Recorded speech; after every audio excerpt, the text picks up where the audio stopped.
Hey guys, show you a little something.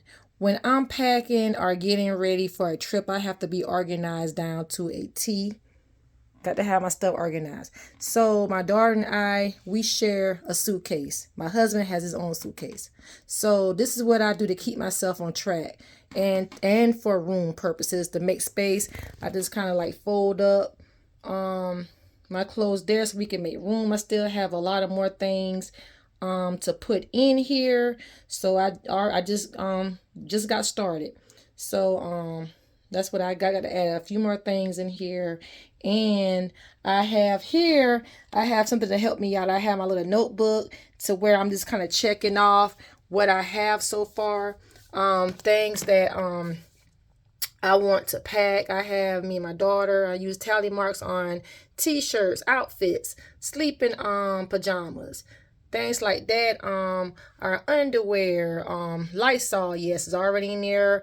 Our soap, how we gonna shower with, toothbrush, hair stuffs, my selfie stick, business cards, all that stuff. So I just kind of use that just to keep me on track so I can know what I have already in the suitcase, because this might be like a 2-day job. I'm still getting prepared and doing laundry, washing clothes and things like that.